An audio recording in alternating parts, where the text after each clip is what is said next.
Get it going. This is Tailgate Talk. It's brought to you by friends at Buck Rub Outfitters, right off of Silvernail Road in Pewaukee. Go check them out for everything you need, whether it's bow hunting, just general hunting, crossbows, general archery. They got it all for you. Kaz and the team can help you out. Again, Buck Rub Archery. You can look them up online, buckrubarchery.com. Shaun Ritter, a.k.a. Ritter, at The Real Ritter on Instagram and Twitter. See how I rhymed that? Was that too cheesy? It was kind of cheesy. All right. The former Major Leaguer Paul Wagner. Wags in studio. Eric Tasker is well with us. You want to find us, by the way, as a show, as a collective. Instagram, the best place. It's at On The Tailgate. And posted up something on there just this week that I think is very helpful for especially us bow hunters around this time of year. And talking about wait time on when you would happen to, arrow a deer. How long do you wait? How long is appropriate? And really, how long is venison safe in warm temperatures, especially given that it's been super warm in the Midwest and really everywhere this past year? We're going to talk about that a bit on the show today. So just how long is venison safe? Plus the Wisconsin wolf hunt season dates, all that stuff set. We want to get to that. We're going to talk invasive carp. We've got over-under coming up.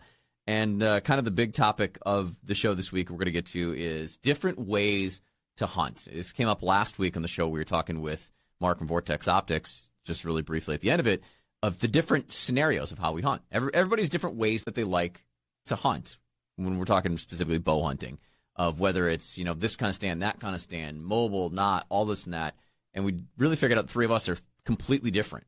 So I think kind of a great way to go about the pros and cons of all styles, because I think anyone can change different styles that they hunt. And maybe if you're thinking about, I hunt from a stationary stand, the same stand all the time, but maybe I want to be more mobile. Kind of what the pros and cons of that are. Maybe we can help you walk through and figure some of that out on your own. So we'll get to that coming up here in just a bit. But how's everybody doing? Well, I tell you what, it's raining pretty good. If I was a fish or a duck, it'd be pretty damn good. But since I'm not, it's a little wet. But no, everything seems to be going okay. And we got obviously we've got a lot of playoff baseball ahead of us too. Yeah. It's exciting. Yeah. That was, I guess, the first question I was lead up to ask you specifically, Wags, is how you're feeling about the Brewers, chances here throughout the playoffs. I know you would have liked the Dodgers to have not won the game against St. Louis a couple nights ago. Yeah.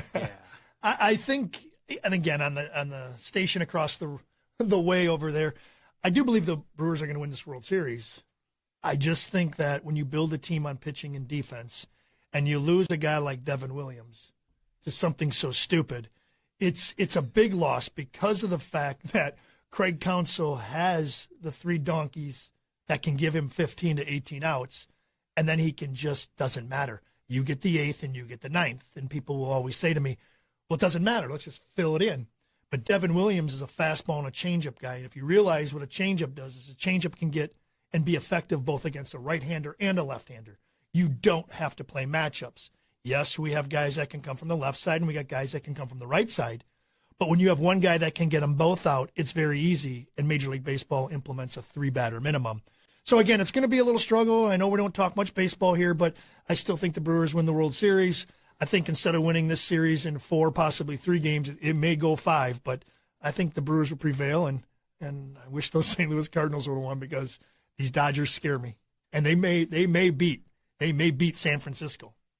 I said this last time we talked about the Brewers. I just love hearing you talk about pitching. It's just so. Obviously that's your world that you live in, but it's like he was a pitcher in the majors at one point in time. Yeah, like I can talk about it.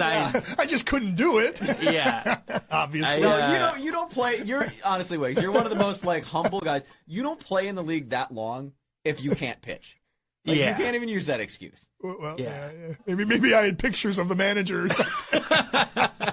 Hey, whatever it takes. Whatever it takes. Man. Hey, when you play for 5 teams, it means you also got fired 5 times. So, well, or 4 different teams wanted you that much more. That is true. Glass half full with it. Glass half full. You can only run the scam so long. And that's more than most teams have played for. So it's the silver lining with everything. Tasker, what's new with you? Going back hunting again this weekend. I don't know. It's always, we talked about this in the middle of summer, and it's like, God, it's so hard for me to plan these times to actually go and hunt. And then when we have things kind of set, taking all things into consideration And then here we are, it's the weekend and it's going to be 78 degrees. And it's like, I don't know. I mean, I'm for sure excited to get back out there. I think there's going to be a really nice cold snap on Monday night. So I think Monday, Tuesday should be really good. Like a high of 75, but a low of 48. So I think that'll be a nice way to get them up off their feet.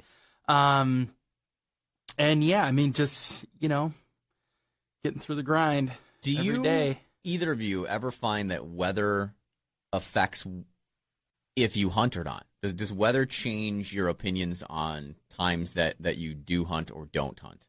For me, yes, it does. Yeah. I look at the weather. I look at, wind is my number one. Agreed. Wind is my number one. But weather and those temperatures especially in this early pre-rut. So these deer we know are still eating greens. So we're still seeing them on pictures. They're still eating clovers. The pre-rut hasn't really started running yet, but I think you got a good point because I think next week, you may be a weekend too soon, but that following weekend, that 15th, 16th, 17th, I think that's exactly when we're going to start to see a lot of deer And that's moving. where I think new moon was yesterday, and then full moon is like Thursday next week. So That's going to be huge. we're like a week off on that, but it's so hard to change stuff last minute. And then with work, I have to get so much stuff done so that I can get away and not worry about it. So it's like, it's almost impossible. So it's kind of once I have something set, I just kind of run with it and whatever happens, happens. So. Rain is another one of mine. Like last Sunday, I knew it was going to be raining, and I'm like, the wind was perfect. I had a great wind, so would have wanted to go. It wasn't super hot. I'm like, this could be great, but I'm like, it's probably going to have chances of rain all day. And not that I'm afraid of getting wet, like I'm not that sweet or anything, but it's the thought of if the situation were to occur that I do arrow a deer, now tracking it in wet and while raining. And if for some reason it's not a perfect shot and the deer doesn't go down, you know what I mean? Like if you have to wait, as we'll talk a bit about, like to track it after rain has fallen. You don't have much time. No, it's exactly. And so I'd rather not put myself in that away. position. So I just go, I'll stay home. Especially when it's warm and rain. Like you said, when in doubt, what do they always say? When in doubt, back out. In a rain situation, I won't even go, regardless if you think you got heart, if it's a single, long, double, long, whatever you think. Right. You know what? I always, even if it starts to rain a little bit, snow is obviously different. Right. But when it starts to rain or you get that wetty, sleety stuff, I just back out and try to picture where that deer was last time I saw him. Because if I don't go and disturb that, hopefully he will expire there rather than trying to get up, even if it was not a ultimate immediate lethal hit. Yeah, that graphic that's up on our Instagram, everyone that bow hunts needs to go see it.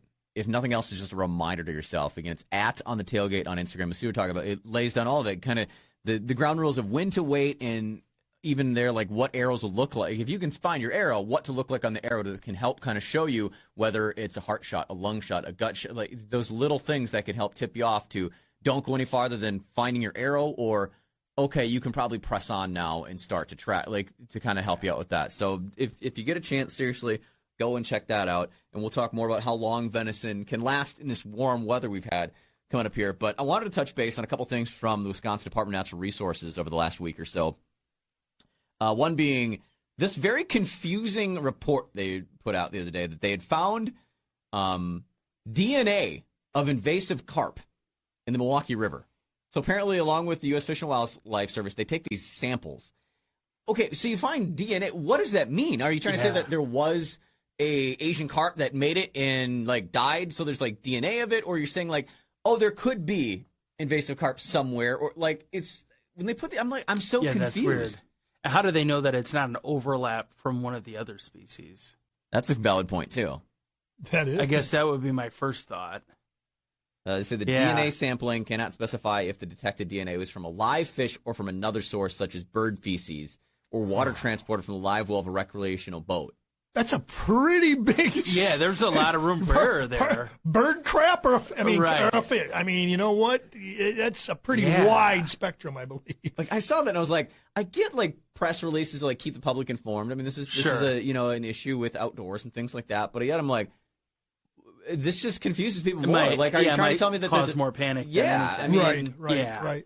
All right, now let's get to the big thing that is causing panic and is causing stuff. We actually covered heavily this topic on the show, so So I'm going to bring it up, Wags. I don't mean to ruffle something that's bad, but the Wisconsin wolf hunt is back, and the number of tags is down. 370 is what they're going to issue with a harvest quota of 74 wolves. Of course, that's giving a bunch to the Ojibwa tribe as well. Do you think this is good, bad, going to cause more people to be upset, or did they maybe kind of do it right this time? I'm on the one who believes, though me and you called that, I believe we called Maria from the Wisconsin DNR, and we talked about it and how the licensing and the kill tags were awarded and how quickly you had to act. I just believe that there's more of a problem. I think I saw that the NRB reduced kind of behind closed doors, all of a sudden reduced what they were going to do, where it didn't go to vote, where the original number was to vote, and then the NRB went behind closed doors and made a unilateral decision. Now, I could be wrong. Someone can clarify that for us. But in my opinion, wolves do more damage than I think more kill tags should be awarded.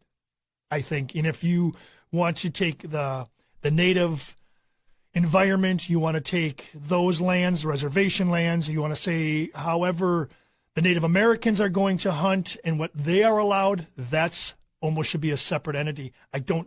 Sometimes I don't think you need to add those numbers together. Sort of like when we do walleye fishing and stuff like that too, group sometimes tagging. I think, you know what I think? Yeah. I think, and just to answer your question, wolves, I think the number of harvest tags should be higher. All right. I think is that strictly based on the number of harvests that they had from the first one, and with there being so many that they quickly exceeded that harvest quota, and that's why they're just like, okay, well, we're only going to do 5 times the number of tags of what we're trying to, instead of, because it was like, what, 3,000 or 2,500 or something? 2,800 tags they issued out. Tags issued out. Tags. Yes. And then they've got the 24-hour wait period, so that, I think, was where, like, the delay and all of that stuff. It was just put together so fast, too, I think, that they didn't assume that it would be, that many people would harvest, is what it came down to, and it was just the perfect storm. And we talked, I don't know if you remember, we talked about this in full detail. It was back, February or something? It was a long time ago. So it feels like it was right during the season, But why and all this the thought behind it. I think they issued, I don't want to say issued too many tags last year, but I think they issued too many tags because they didn't think and take into account that it was going to happen as fast as it did. Now this year, going in it, now they're thinking, okay, there could be chance for, again, a good harvest of them. So we don't want to issue so many tags to go over by so much. Right. You're playing the side of hunters and public input. You have to keep everybody happy. And we all know in politics, you're never going to keep anybody happy. Not that it's a political thing, but our world has become so, one side versus the other. There's no gray area. There's no giving going, okay, I understand that. We don't give each other any grace. It's my opinion is all that matters and yours is wrong. Right. No, I'm not worried. Like you said, maybe I misinterpreted it. The harvest tag actual number should be higher. If you want to lower that number, you don't want to have 2,800 people thinking that they're going to shoot wolves and harvest wolves or trap wolves. If you think your number is lower, let's just say you want to harvest, and I don't know what the number. What did they agree on this year? It's like 74, 76. Yep, 74 is the. And it was originally 125. Yep. The NRB dropped it to. They're issuing tags at a 5-to-1 ratio, so it's 370 people will get tags. Okay, if that's the way you're going to go, so if the 2,800, you're right. Maybe they thought that. That's. I think the mistake last year, which I think in some people's minds set a precedent that that's the way it should. And that's a take back and go, well, we kind of messed up last year a little bit. We underestimated some things, and now this is getting a little bit more on track. But, once you let someone do something, they don't want to go back and give up something that they had at one, so it's. But at 2,800 times, what did I pay? $10? Yeah. That's a hell of a lot of money for the Wisconsin DNR. Yeah. Yeah. I would have thought that they would have taken that into consideration with the number and how quickly they harvested in February of, okay, well, maybe there is a serious issue with wolves overpopulating in certain areas and had a higher number.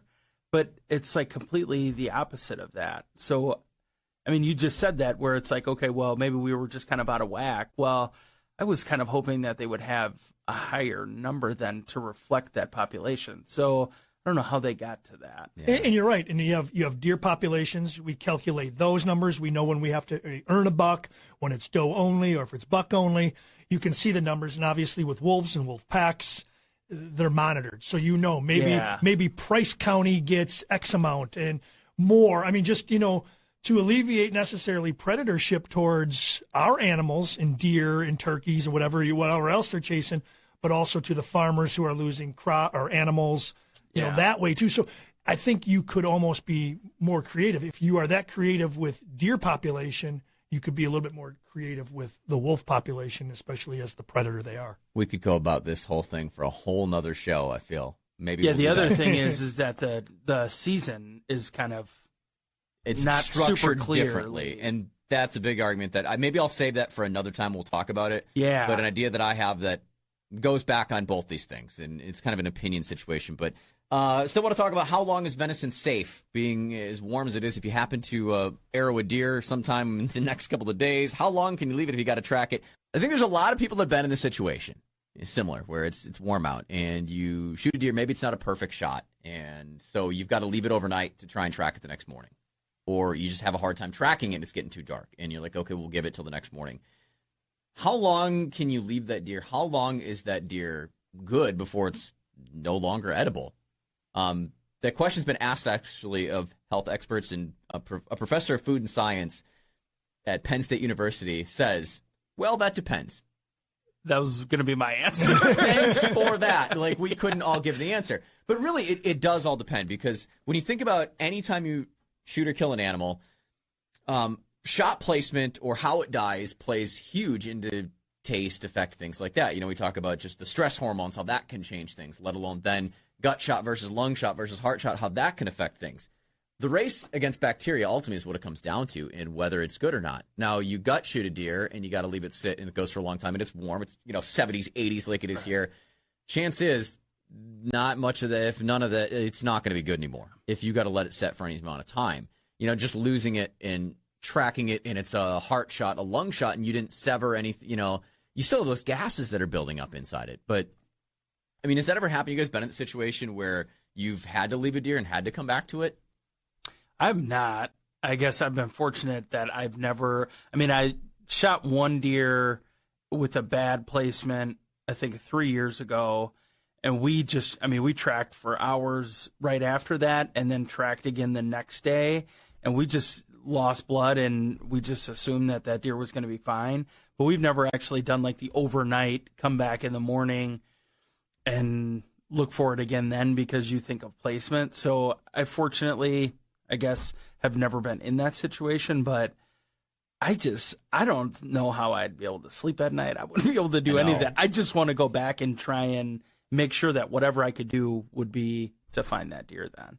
So what about you, Wags?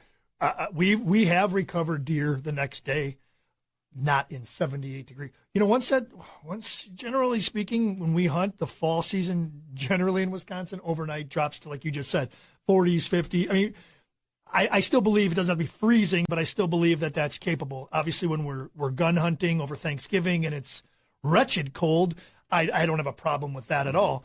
But I will always go the next day if I go as long as I can at night, and I feel like if I'm kicking it up or I just can't find it, sometimes I just need a break from my eyes. Even if I have another set with me, I just say, hey, you know what? Let's come back in the morning. Once I get to, I don't necessarily say once we get to noon, we're done. But when that sun peaks and it starts beating, and if it's 70, 75, it's another reason why early bow season and hunting season is a tough one because, man, where do you call the line? What do you do? Do you try to salvage it as much? Plus, it's warmer. It smells. You can see birds. If you have a coyote situation, our coyote's going to get it. What's going to happen? Either way, I always try to, whether I'm going to eat the food or eat the meat or not, I try just for sake of purposes for the animal. Yeah. I try to find it. They say anytime above 40 degrees, do your best to recover the deer as quickly as possible. Yeah. Wow, 40. Anytime it's above 40. Yeah. Well, and, coming from that world of, I worked at a meat market and things like that through high school and into college and just knowing food safety protocols and stuff. I mean, 42 degrees is pretty much your standard. If you have any meat that gets over 42 degrees or is in a case that's over 42 degrees, it's shot, it's gone, it's bad. Like, you literally have to get rid of it. So I can agree with that, and especially the fact that you have to, worry about cooling it down as fast as you can. Right, and you think about the warmth, the temperature of the deer, all that warmth is set aside, because the easiest way to cool it down is to gut it.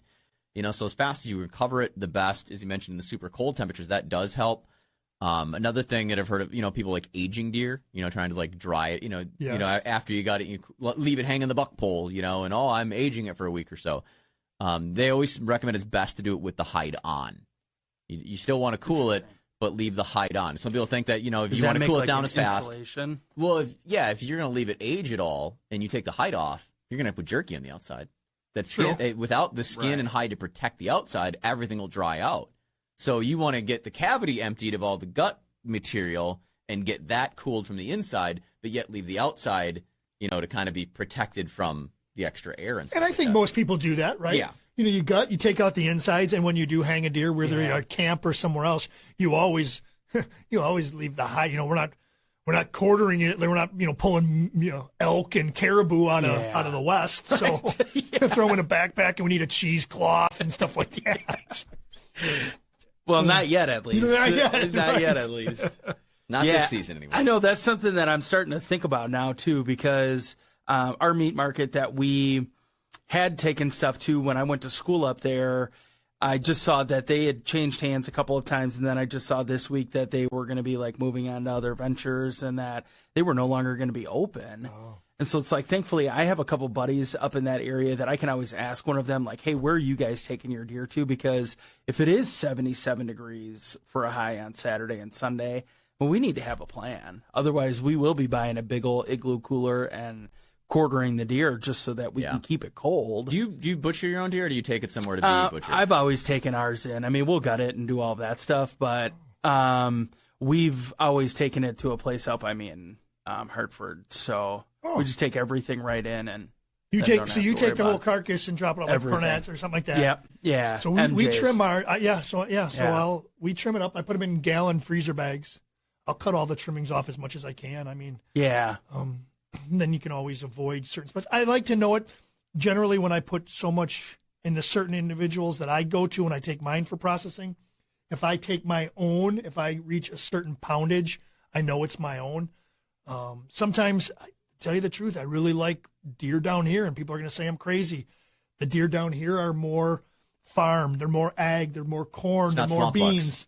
They're not swamp bucks. They're not eating bark. And I know people are going to say to me, oh, that's bull. But no, I mean, I sometimes think I can do it, and maybe it's a mental thing, but I like that. So if I can put freezer bags together and bring in 20-pound slots every time and know that, hey, I'm getting this ground up or that ground up, and I do not do my own grinding. I do not do my own casings. I don't do any of that. I'll just trim it up and hand them. I keep my tenderloins. I keep my back straps, and I save the hearts for a few people, and then pretty much that's venison heart. That's so much what I do. I don't do venison steaks. I don't really do that. We do more sausage and beef steaks when you have so many people coming around or doing things or parties or gatherings. It's so nice to pull out packages of hot sticks or even a 1.5 pound roll. Do you when butchering, do you hang from the head or from the feet? Head. Is that wrong? I've always learned, and I do the feet. I've been a hang from the hind, and I think a lot of people do it from the head. I've just always, from the professional side, it's always been treated just like a cow, hangs from the feet, and I start so like when I pull off, so I'll put the gambrels in the hind legs and get them up, and I'll pull off, and then I'll start on those back legs. I suppose I do it both. I do both. I hang them from the feet, but as I clean them, you start from the shoulders up. Oh, so hang it, and as I'm actually butchering, I will butcher from the shoulders up. So the last thing left is 2 legs hanging there and tendons, and then it's all clean, boneless, coming off. Maybe that's because I'm too fat and I can't bend over, so I work right here. You'd rather have it right at eye level anyways. Yes. So I do. You're right. Now that I say it, it does. It always ends up being high, but I do with the gambrels. I start him hanging feet up. Feet up, okay. There's a lot of people who will hang from the neck and then try and butcher that way. And I've just always found feet are way easier. Yes. To be hanging with the feet up in the air versus the neck up in the air. And a lot cleaner. My bad. Yeah. All right, well, let's get to it. Over, under. the game we've been playing each and every week. Just basically overrated, underrated. I've got 3 topics, ideas. We'll quick go around the room on these things. We'll let you start the first one, Wags. Over, under, non-typical racks. Like a deer, like a rack, not non-typical. I love it. I love non-typical. You think it's underrated? So I think it's underrated, yes. I don't like we talked about last week when the high fence buck jumped and somebody harvested it and they were trying to see whether it's going to be a real kill or not. I don't like that cauliflower stuff, but I like stickers. I like drop tines. It's underrated because, yes, the typical deer is beautiful on the wall, but when you got a little character to it, I like it. So I believe underrated. I'm going to go underrated. Tasker? I totally agree with that. I mean, that's the word that you always hear when you look at some of those racks is the character of it. So if there is something cool that's happening with it, that always kind of makes it really unique then. But it's, I would say, underrated just because when you do get some of that stuff like a kicker or a drop tine or, something like that, it just really makes it cool. This is way off topic, so let me just interrupt real quick. I got a buddy who's in Hartford, and where the Pike Lake area is, and behind there's a gas station there with the brand new car wash and everything right there on Highway 60. Buddy of mine shot on Washington County golf course, shot a nice big buck, 12-pointer. This was a few years back. They were making another walk, finding another guy's deer over, and he found the brow tine from his deer that he shot over and I said, come on. He's got it tied up so his shoulder mount is set, and he's got in his ceiling, he's got a string of line, and it fits absolutely perfect. Way. And it's probably, he walked the trail and found it. How that ever happens. Literally, the way the bird flies, maybe is that 2 miles? Yeah, probably about that. Yeah.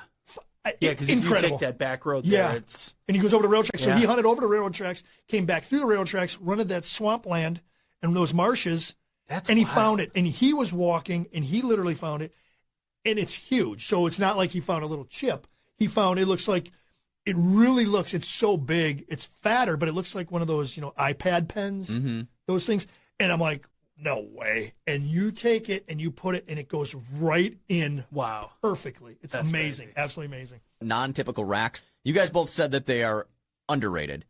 I will add, I think, overrated only because there's a certain line where it becomes overrated to me.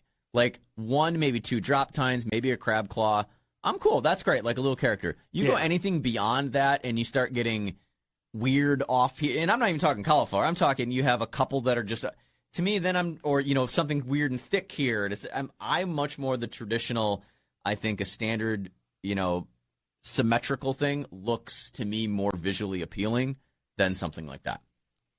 For what it's worth. Like Eric Church said, I love 8-point bucks. That's right. So there's nothing like a nice, I will totally agree with that. That just a nice, perfectly symmetrical King rack. I look at King's gorgeous. Perfect symmetrical 10-point rack.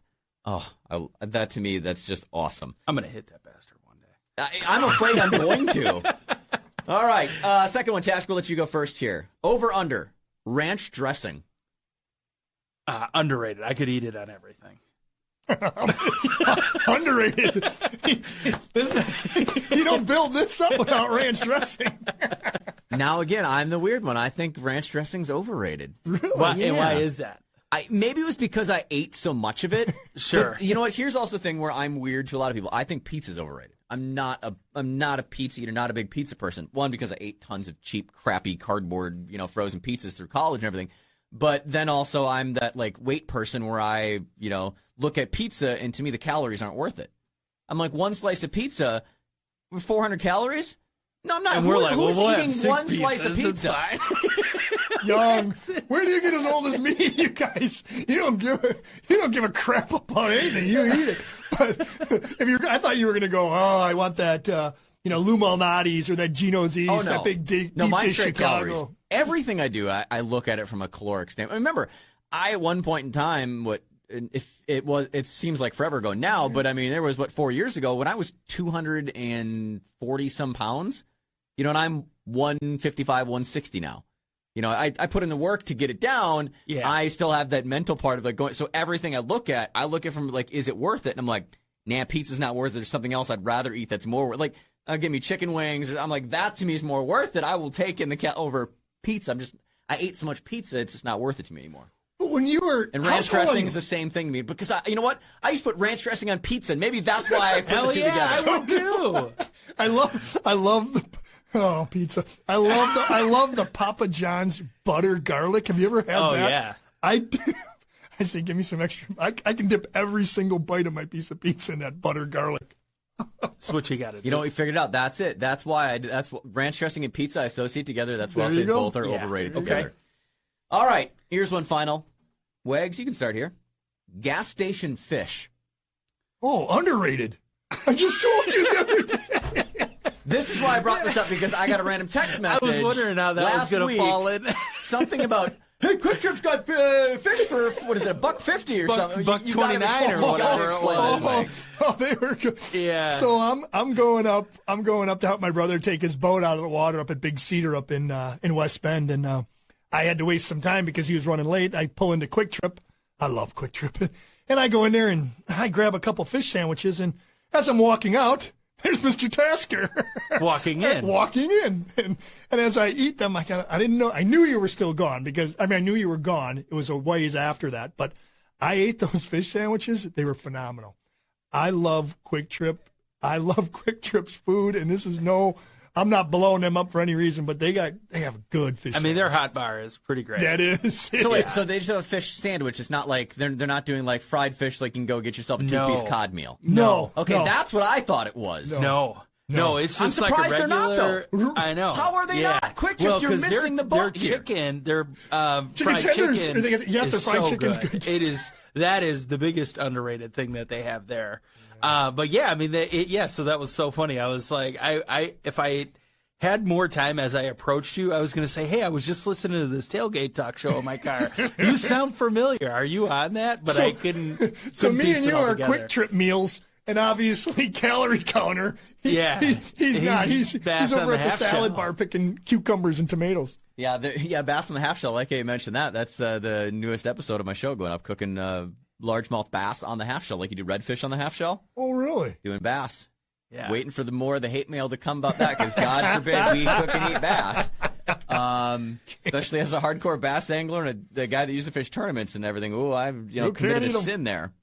What was I going to say? So that's the fish sandwich. And then Tasker can. I love gas station fish. Also underrated. I think we've raved about that enough. The breakfast sandwiches, though, the Quick Trip breakfast sandwiches, like legit. Every time we'd fish it, like when I was fishing, tournament stuff in club tournaments, you'd hit Quick Trip before you go to the boat ramp. And I'd make sure to grab like 2 Gatorades or Powerades or whatever, a water, and 2 Quick Trip breakfast sandwiches, like the sausage, egg, like whatever breakfast sandwiches. That was the go-to. After you hit the Quick Trip, you refill up with gas, grab one of those big, tall, like 44-ounce or Mountain Dews or Diet Mountain Dews for the ride home. That Quick Trip is such a huge part of fishing for me. And the Big Buddy's 99 cents, so you're like, I'll take a Big Buddy. It's like a gallon of Mountain Dew there. Yeah, whatever. So, all right, well, that wraps it up. Over, under, yay, fun stuff. Nobody wins, nobody loses. But we want to get to the main topic of sorts here on Tailgate Talk.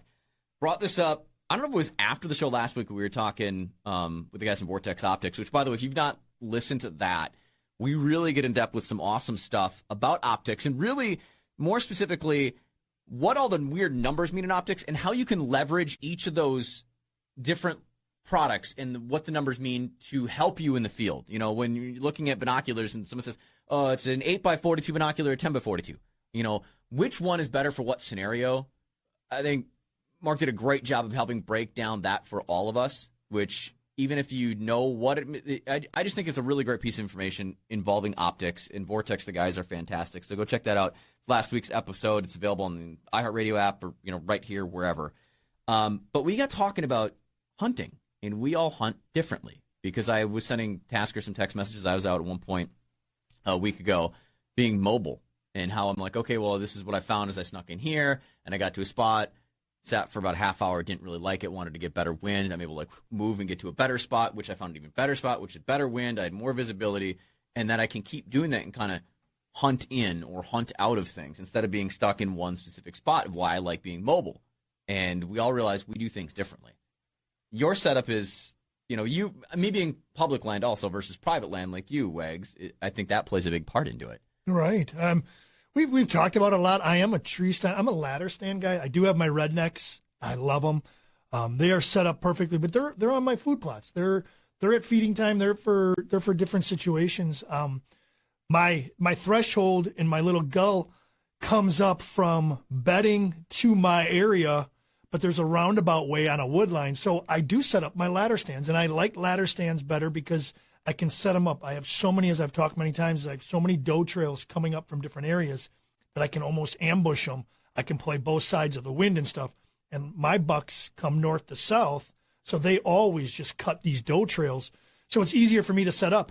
If I was walking around, I do keep one ladder stand laying in my, so I go about 300 yards down out of I got a shed or a barn that we all hang out in, about 300 yards down, and then goes into a woods area. And I always have a ladder stand there so that if by chance I find something, I can always stick one up. Trees go down, wind blows something over, machinery's here, machinery's there. I'm not saying on a daily basis do I put that up, but if something drastic happens, earth changing, area changing or something, this farm to my north, he sometimes harvests early. He planted late, so his corn is short. I don't know if he's going to let it go. I don't know what the moisture content is, but the guy to the south, he seems to pull his stuff off quick. The guy to the west does beans, so there's a bean corn. I can move one of my ladder stands around, and that's kind of how I do it. But like you said, you get to move around on public land. I'm located right here on this 100 acres. That's all I got. Yeah, and pretty much basically what it comes down to is all of your stands it's a permanent thing. You're not every day having to set up, tear down, Correct. Or it's kind of everything's set stationary. You've got multiple places you can go, but it's go and climb and sit. Right. You're settled in there.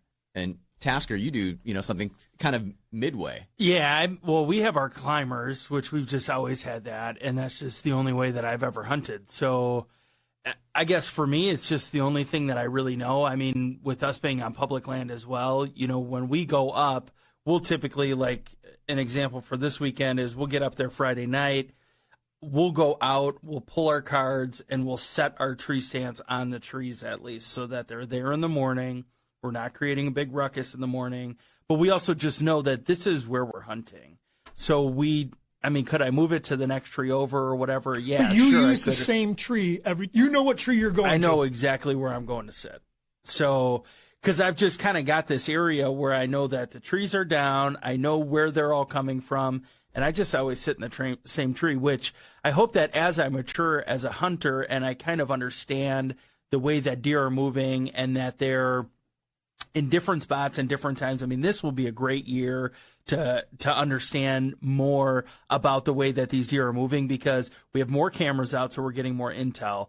But if we're consistently year over year seeing the big bucks coming in early August, where are they going? And how do we figure out where they're at if we're not seeing them during the season when we're out there? So then being able to be mobile with that and just setting up somewhere else, totally open to doing that, but it's just at the start of the day, I know that this is where I'm going. Exactly. That's a good point because that's something else we should break down too because you know that they have a summer range and we know they have a fall range. Right. When does that summer range turn into the fall range? And this is about the time right now. Yeah. They're not chasing does right now, but they're still a little bit green. Now they're looking. This is a time when that transition is starting to take place. So you're right. You know where they are for the fall, but it's also nice to say, oh, wait a minute. All my summer pictures are over here. That buck can move. What I've seen Jeff Sturgis talk about it. Jeff says they can move anywhere from 3 to 5 miles from that. Right. Are you talking about the October lull, as everyone calls basically, it? Yeah. Isn't the thing that says, deer just stop moving. They go, no, it's not true. The deer change their pattern, and if you don't change your pattern with it, and you hunt from the same spot, the same, and not saying anyways right, but like you're someone that has like a set stand and you keep sitting in the same stand over and over and over again, and you feel like they're not.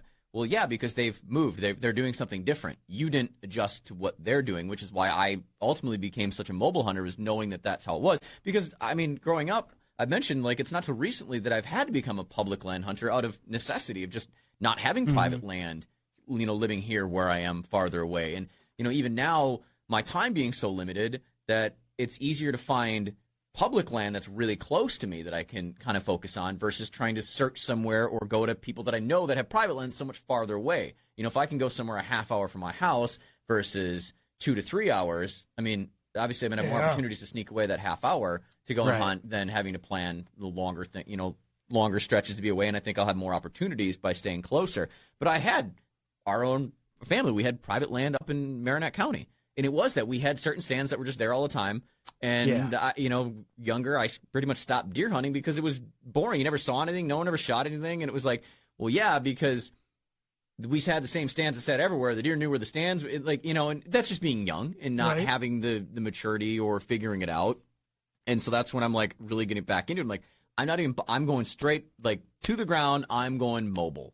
And that's how I hunt now with, a mobile stand that I'll climb up and strap it, but I do the climbing sticks so I can jump from tree to tree. I can move in and out different places, or even now I don't mind just staying on the ground sometimes like I did a couple weeks ago. I just walk in and that was just kind of a recon. I wasn't planning on like a full long sit. I just wanted to get into the woods and observe. Sit for a bit. And so that's where just staying on the ground to not have to carry a bunch of stuff, even though my stand can go on my back and my, sticks go with me. It's really easy to get around with it, but to go the minimal weight and just kind of sneak in as quiet as I could and just kind of observe and see what I can see and hear, and then start making plans for the next day or the next week, and just to feel things out, which is where I'm now going. I think next week I'm ready to get back in there. Right. I know I've got a lot of corn around me, and I'm still waiting. Once that corn comes down, I think that area is going to get real good because it's too easy for the deer to just be laying in the corn all day long now. Yeah. Well, and that's why. So my stands are set up. They're late season. They're rut stands and they're late season stands. So everybody says, oh, you got a big bucks on your. My property isn't a summer location for bucks. I got the does, I got the yearlings, I got the fawns, I got those. I got that year and a half yearling. I got that yearling running around. Then I got a couple spots, and I got some big does. But I don't get buck pictures because I'm not the summer location. The fall location, with those does still being there, my stands are pretty constant because those bucks will leave their summer location, come to their fall location, which is a little bit closer to me, and then this is where they round about. So, and I always said, oh, what do you got in July and all? You got anything with velvet on them? No, I don't. Right. I don't have summer bucks. I have the little straggler, little 6-pointer, little local buck who's dumb as hell, but I don't have those big boys because my stands are set up that way. My stands are set up for the rut. And these stands over here to the south, that southwest or that southeast corner, those are set up more for gun. And the rednecks are set up for situations where they can still come and get it. So, yeah, I do have to play both seasons, but my stands don't need to be moved because I don't.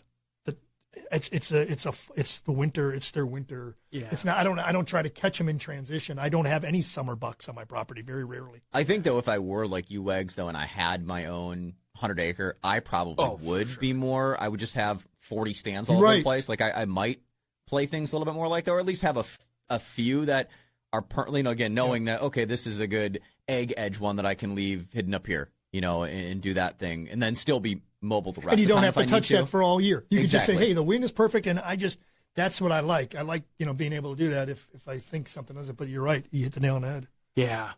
Yeah. And my question for you to ask was, do you have only one climber, or do you? I just have one. I mean, my have dad. one. Well, I guess technically I have two because I just recently bought one. I think 3 years ago. Climbers scare me.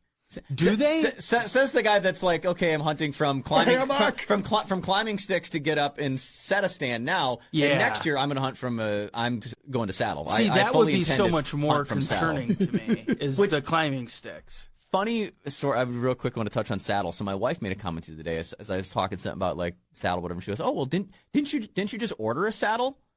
And I'm like, "No, I didn't order a saddle." And she goes, "Well, what was that other stand?" It's like a normal just stand that you put up. It's got a seat and a platform. The seat. She's like, "Well, that looks like a horse saddle." Oh. And it was one of those moments, Bill. But I was like, "Oh my god, we have to talk about this in the show because." We always, the approach of this show and everything is to not have things so over anyone's head. We're just normal dudes. Like, we're not experts, and we're not trying to pretend we are. We're not going to be experts. But just that terminology. And I was like, oh, yeah, you know what? You're right. That does, and to me, makes more sense to be called a saddle than the hammock thing that you put around your ass. Right. Right. I'm like, I'm with you. I hear you, babe. Like, we are on page with this right here. Yeah. Yeah, but no, we always just take the one with us, and then I just know that, I mean, I going into the season, until I kind of mature as a hunter and understand where we're at and some of the deer movement better, I mean, I'm probably just going to keep hunting out of the same tree. I mean, I've seen deer there every year. I've extended my range for shooting with the bow now so that I feel probably about 95% confident that anywhere that a deer comes out, if I have a clear shot, I can take it. Because I'm at max at 45 yards. So now this year, where last year I had 4 bucks that were just outside of 40 yards that I would have never taken that shot, this year I would take that shot.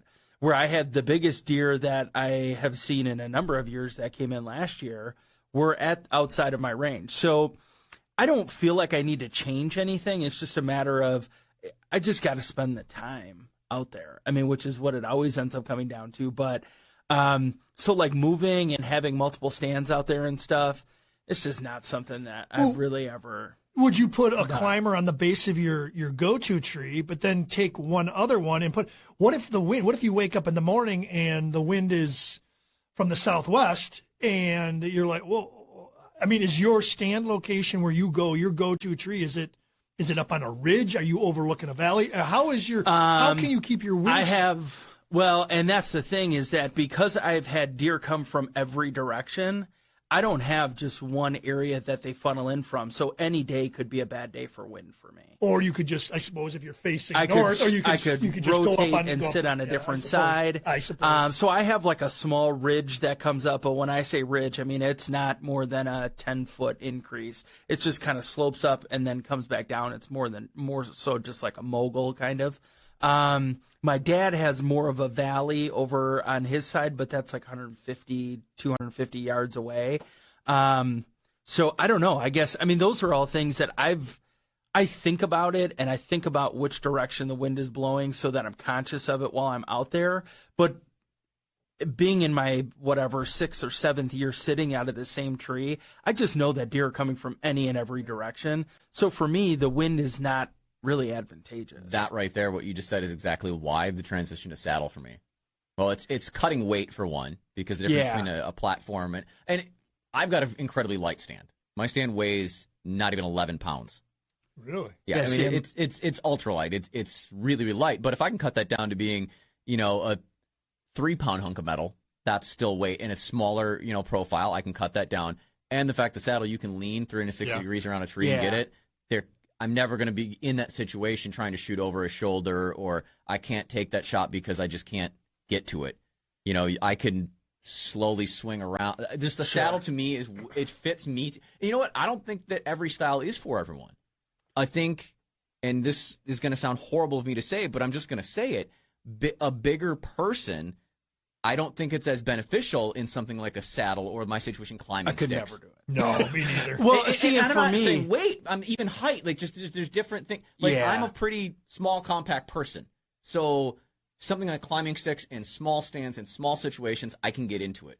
But it's just like me with kayak fishing. The way that I stand and fish and do that in a kayak, someone that is 300 pounds, it's probably not best for you. Right. It's just different centers of gravity.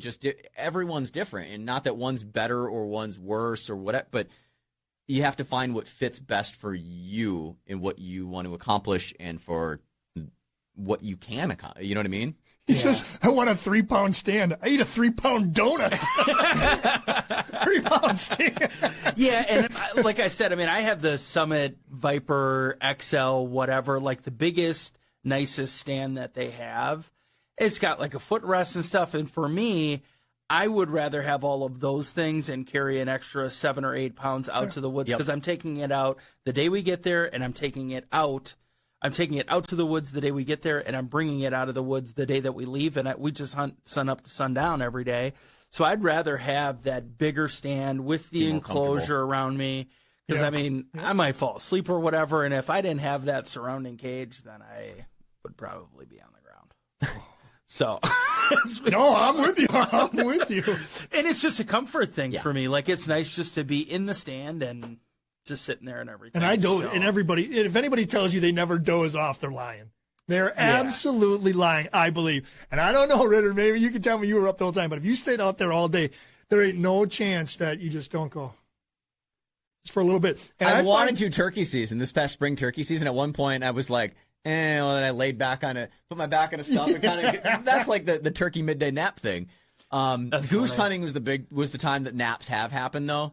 Like you're in a layout blind, you get real comfy in that layout blind. I can't tell you times that we had like we got to wrap the show here real quick.